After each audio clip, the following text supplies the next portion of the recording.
Welcome to Echoes of My Imagination. My name is Tracy Lee. Sit back, relax, let me tell you a story. Today's story is called The Storm Speaker. He was born during a lightning storm that cracked the sky into a dozen mirrored shards. Let's get into it. The first sound he heard was thunder, not the gentle rolling kind, but the sharp, splitting judgment of the sky. His mother gave birth outside under a wide-brimmed canopy of ironwood trees as the rain soaked the ground into sacred mud. She had dreamt of this moment, not the pain, but the flash. She called him Riven.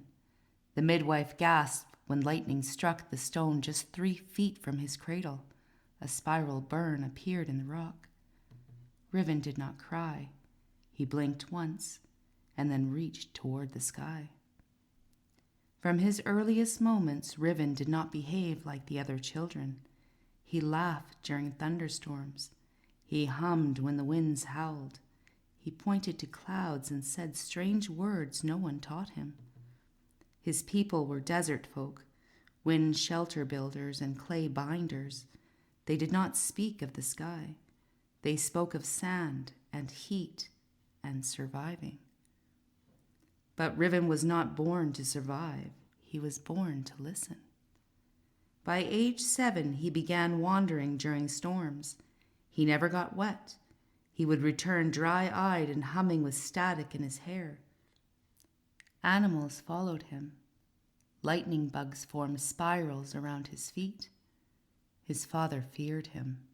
His mother adored him. His village watched him. No one touched him. At 12, he was struck by lightning.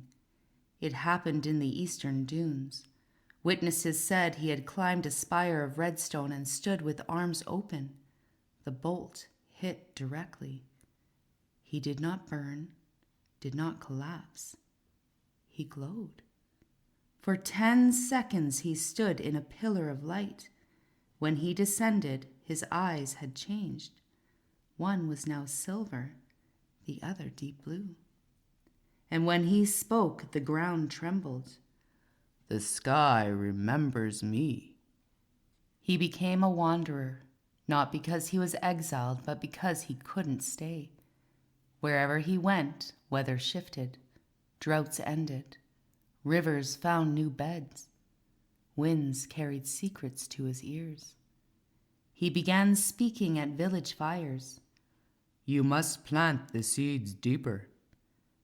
This river will flood within 2 moons.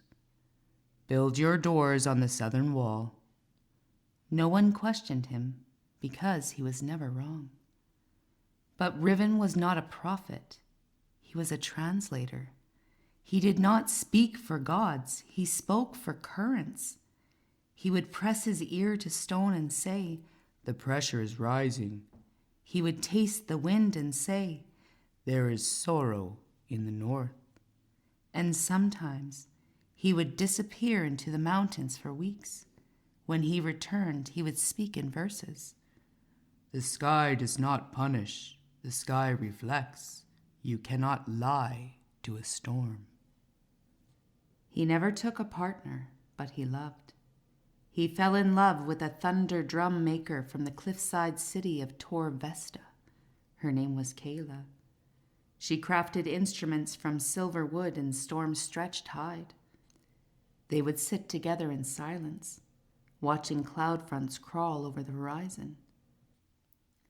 They stayed together for 6 years. She died during a sonic avalanche, a resonance quake caused by a mine collapse. Riven heard it from 400 miles away. He fell to his knees. The sky turned black for 2 days. He did not weep, but he did not speak again for an entire year. In his later years, he returned to the redstone spire, the one where lightning had first touched him.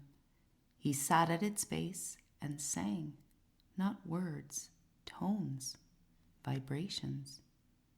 And the storms answered. Lightning began to fall in spirals. Winds began to form concentric circles. Travelers came to see him, to learn, to feel. They began to call him the storm speaker. He wrote nothing down, but his words lived in the bones of the cliffs. He died during a clear sky, no clouds, no wind. The moment he stopped breathing, the sky cracked, one bolt straight down. It struck the exact center of the red stone spire. The rock turned to crystal. Inside it, a spiral flame. At its heart, a tiny etching appeared as he passed into the sky that had always known him. I was never the storm. I was the silence it left behind. And that's it for today. Thank you for joining me for Echoes of My Imagination.